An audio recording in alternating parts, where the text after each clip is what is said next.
What's up, guys? Powell up here. So it's been a while since I've uploaded a kind of vlogish type video. This is not going to be car content. It might help you get to car stuff, but I kind of wanted to touch on something that I've been doing a lot lately, which is cryptocurrency. So I've always been into finance. I've always loved ways to, make money, multiply money, to buy things like cars and, food or whatever, houses and stuff. I'm always looking for new ways to finesse whatever system may be out there. And with cryptocurrency, I've had the opportunity to do that, and I kind of wanted to share with you guys. One of the things I really enjoy a lot is helping out people financially with advice. So I'm going to be starting a new series of videos which are going to cover various topics with cryptocurrency, and just advice to help you get started. If you have questions, how to move forward and stuff, how to buy Bitcoin, what is Ripple, what's IOTA, kind of talk about the blockchain, not just cryptocurrency, because I think the blockchain is going to be much more prominent. Blockchain technology is going to be much more prominent than actual cryptocurrency. But yeah, so let's dive in. Sorry, no car stuff, so just bear with me. But hey, who knows, if this works out, might be buying a new car, but we'll get to that later.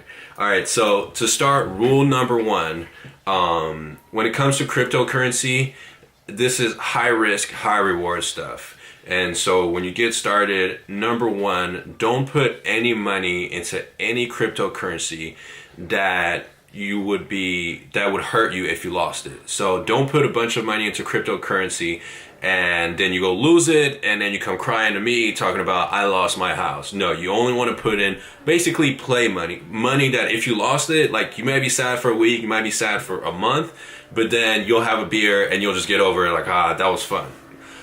It's high risk, but the rewards outweigh the risk, which is why so many people are diving into it.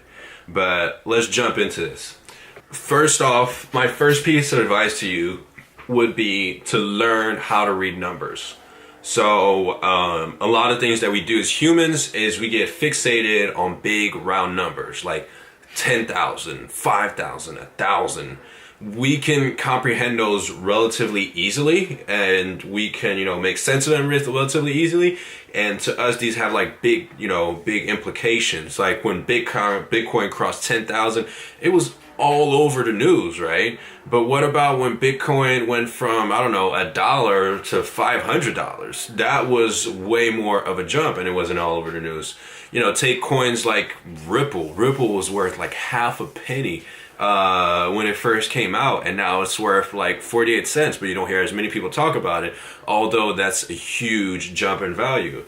So what I mean by that is when you're going to be looking at these numbers, for example, here you're looking at Bitcoin right now at 16,991.27, right? And then you look in the past, and then you're looking, and then it's basically, it's 16,1113, and then if I look farther out, the dates change, 13,821. So try to fixate on, basically, when it comes to Bitcoin, I would fixate on the first 3 digit. So look at this as 16.9. Look at this as 14.0. Look at this as 14.9. Look at this as 16.8. This will help you not only comprehend the numbers better, but in terms of relativity, it'll help you determine like percentage growth, because it's a lot easier in my brain and in our brain to calculate basically the difference between 13.8 and 17.7. I know that from 13 to 17, that's basically $4. And you kind of have a better idea of the magnitude of the change in price. So I would say that's my first advice. And then especially once you start getting into, kind of crazier cryptocurrencies, like for example, Ripple. So let's look up Ripple right now. Ripple is currently at 79 cents on this exchange, on CoinMarketCap. According to CoinMarketCap, Ripple is 79 cents. But how can you track the movement? Even though it's 79 cents, these fluctuations or really high in change. Basically, it goes from 67 cents to 89 cents. So here in this case, you might need to look at more than these first two digits. You might want to look at three digits. You might want to look at four digits to have a better feel of what's going on. Now, when things get even trickier is when you're looking at the exchange rate, not by US dollar, but by Bitcoin, because now these numbers get really, really small. So here in this scenario, you are basically trading Bitcoin with IOTA.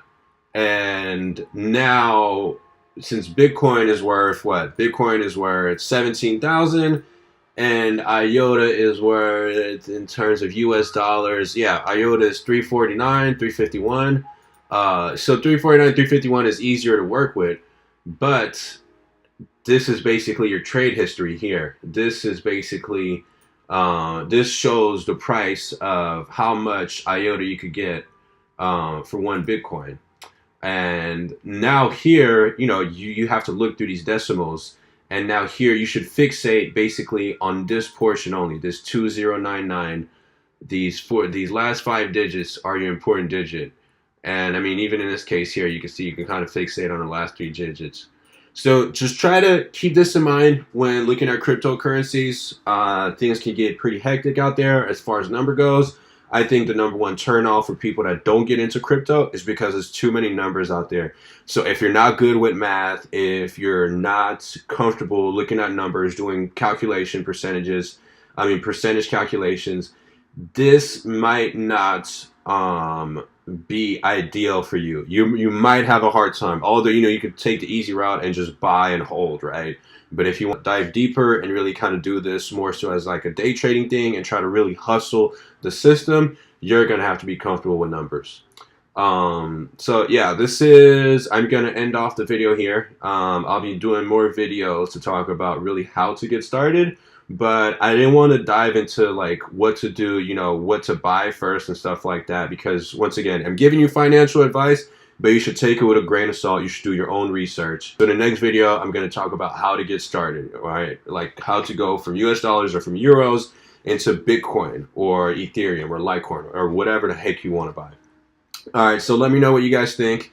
If you have other advice in regards to cryptocurrency, I'd be more than glad to hear them. Let's put that down in the comments section below. And yeah, thanks for watching, and I'll keep doing more of these. So subscribe if cryptocurrency is something that interests you. Laters.